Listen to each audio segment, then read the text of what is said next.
បាទជំរាបសួរបងប្អូនជាទីស្រឡាញ់រាប់អាន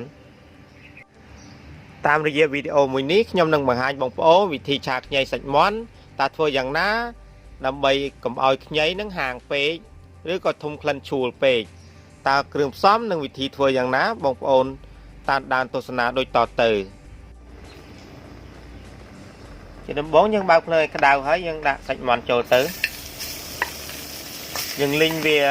ឲ្យស្ងួតទឹកព្រៃបាទយើងលីងវាទៅឲ្យស្ងួតទឹកព្រៃដើម្បីឲ្យកាត់ចង្អាត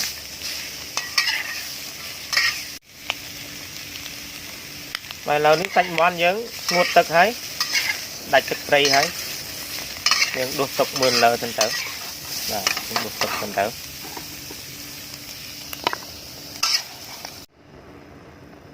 រួចហើយចាក់ប្រេងឆាចូលឲ្យច្រើនបន្តិចទៅ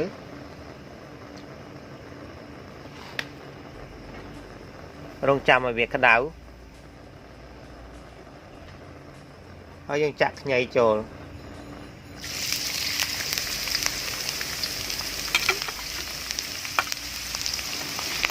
បំពងវាឲ្យរាងឆ្អិនល្អ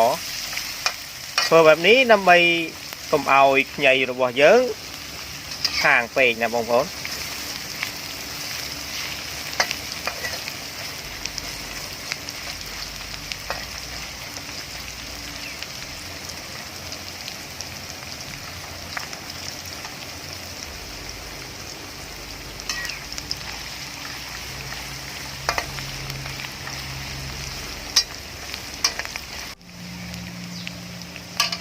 ញ៉ៃរបស់យើងបានឆ្អិនហើយបងប្អូនឆ្អិនល្មមហើយ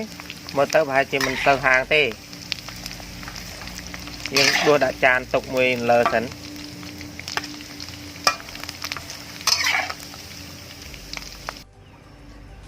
បន្ទាប់មកយើងដួសប្រេងឆាចេញខ្លះទុកតែបន្តិចល្មមបានហើយដើម្បីយើងបំពងខ្ទឹមឆាបាទចាក់ខ្ទឹមចូលទៅ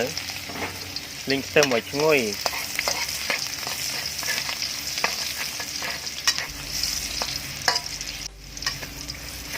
ខ្ទឹមឈ្ងុយហើយយើងចាក់សាច់ចូលសាច់មាន់ហ្នឹងយើងហ្នឹងចាក់ចូលទៅលីងវា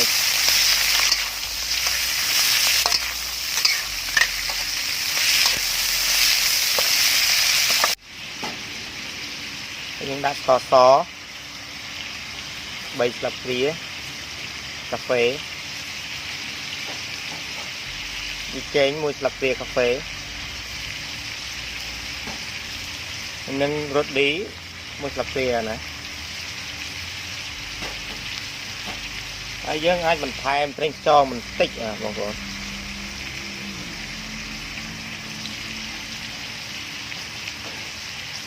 យើងឆាវាឲ្យត្រឡប់ចូលគ្នាឲ្យស្របទៅ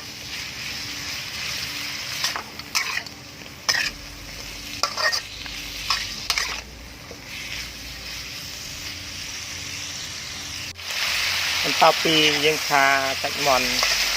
ឆ្អិនហើយយើងចាក់ខ្ញីចូលបងប្អូនខ្ញីដែលយើងដុសទុកមិញហ្នឹងចាក់ចូលទៅឆាចូលគ្នាឲ្យសព្វយើងធ្វើវិធីនេះធានាណាបងប្អូនធានាថាមិនហាងបងប្អូនណាខ្ញីអត់ហាងទេ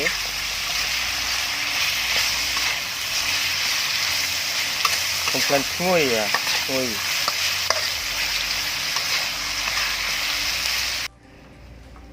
ស្លឹកខ្ទឹមយើងដាក់រយទៅបងប្អូន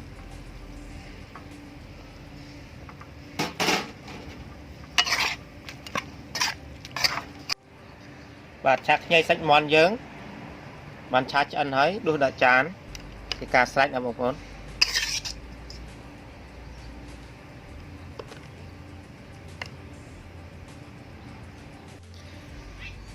បាទជាចុងក្រោយសូមអរគុណបងប្អូនដែលបានទស្សនាវីដេអូរបស់ខ្ញុំបានពីដើមរហូតដល់ចប់បាទសូមចុច like share និងកណ្ដឹងដើម្បីផ្ដល់កម្លាំងចិត្តឲ្យខ្ញុំបាទធ្វើមុខម្ហូបនិងវីដេអូថ្មីៗបន្តទៀតសូមជូនពរបងប្អូនជួបតែសំណាងល្អសូមអរគុណសូមជម្រាបលា